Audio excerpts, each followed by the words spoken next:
So here you go. This is how they get back to shut everybody up, to keep you living in fantasy land. You know, that's what it's all about. Even the name Planned Parenthood, you know, it's all about planning. We like planning, don't we? I mean, people like to plan things. That's a good word. And parenthood's a good word. So you put them both together, there's two good words there, but you didn't realize what it's really for. It's again Orwellian, you see. Everything is very Orwellian. We also have this one. Freak of nature. FDA approves genetically engineered mosquitoes to combat Zika virus. Amazing how the Zika came out in Brazil, eh? Just a few weeks after that, they'd put in the modified mosquitoes there to combat something else, you know. Isn't that something? Just as coincidence, though. Of course it is. That would be coincidences for more conspiracy theorists. And it says, trials have already taken place in Brazil and Panama, but critics argue that female mosquitoes developing a preference for normal males, boy, the mosquitoes ahead of humanity here, could reduce the project's effectiveness. The scheme, led by British-based biotech company Oxitec, that's the one that worked with, eventually I think Gates sold stuff to, created the transgenic male Aedes aegypti mosquito with a trait designed so that any offspring will require antibiotics to develop beyond the larvae stage. The genetically modified mosquito, also known as OX513A, was designed to help control the mosquito-borne diseases of the Aedes aegypti known to transmit potentially debilitating human diseases, including the Zika, Dengue, yellow fever, and chikungunya. The approval announced by the Food and Drug Administration Friday does not mean the agency has approved the genetically engineered mosquito for commercial use. So they're field trialing it. It'll require approval by Floridians. Well, I wonder if they give them all a vote or something. I don't know. And the Florida Keys Mosquito Control District spends $1 million a year fighting the Aedes aegypti, only succeeding in controlling 30 to 60% of the population with insecticide. Oxitec has already conducted field trials in Brazil, Panama, and the Cayman Islands, and claims to have reduced the mosquito population by 90%, describing the success as an unprecedented level of control. That's why it's great PR for advertising and all that rubbish, because they always lie with that kind of stuff.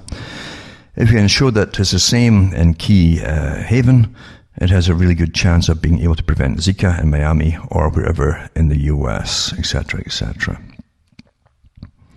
The field trials performed in Grand Cayman were supported by the Bill and Melinda Gates Foundation, naturally, starting in 2009. Amazing too, remember the Gates, Bill Gates' daddy was way up there and one of the co-founders apparently and heavy sponsors of Planned Parenthood for depopulation. So here they are wanting to help you, and you're going to believe them that they want to help you. Eh? In May 2016, Grand Cayman announced a program to use Oxitec mosquitoes to combat the virus. The next phase will treat an area with about 1,800 residents in the West Bay and compare it with an equivalent untreated area. If all goes well, the project will expand across the island. The World Health Organization agreed the technology has demonstrated the ability to reduce the mosquito population in small-scale field trials and said there's still an absence of data on epidemiological impacts. So, there you go.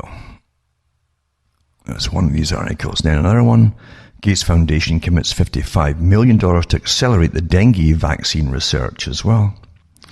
And to accelerate the development of a vaccine to prevent dengue and dengue hemorrhagic fever, debilitating diseases affecting children in the developing world. Bill and Melinda Gates Foundation announced a $55 million grant to the International Vaccine Institute to support the pediatric vaccine, a dengue vaccine initiative is called. So,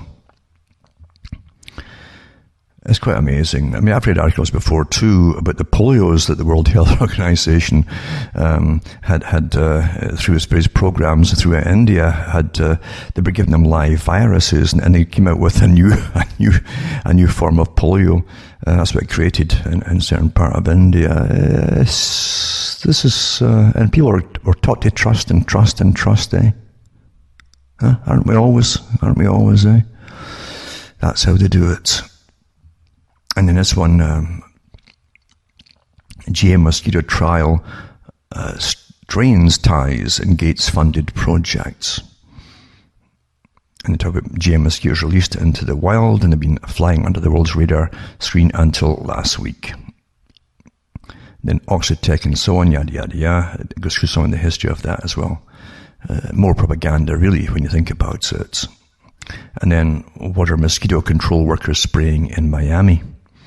And that is, after the first locally transmitted cases of the Zika virus were identified in a small area north of downtown Miami, officials began to spray an insecticide over the 10 square mile portion of the Miami-Dade County Thursday morning. But what was in it and how does it work? And then go through it. So dibrom is the main insecticide they're using. It's using the chemical naled. It works by killing mosquitoes on contact.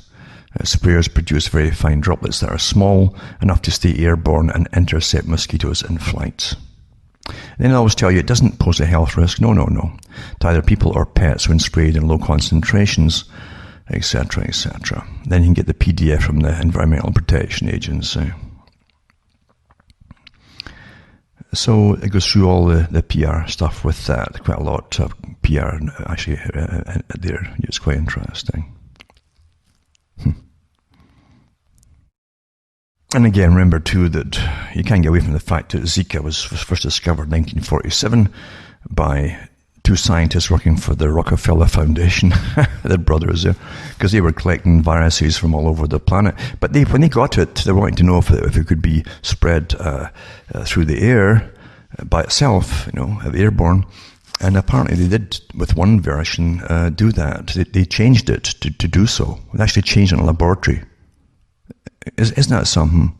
And you think that warfare, the biowarfare is a new thing? No, they were doing it way back then. And it's all connected, folks. Always is. That's how the world works. That's how things really tick, That's how it works. And it's sad, isn't it? Sad.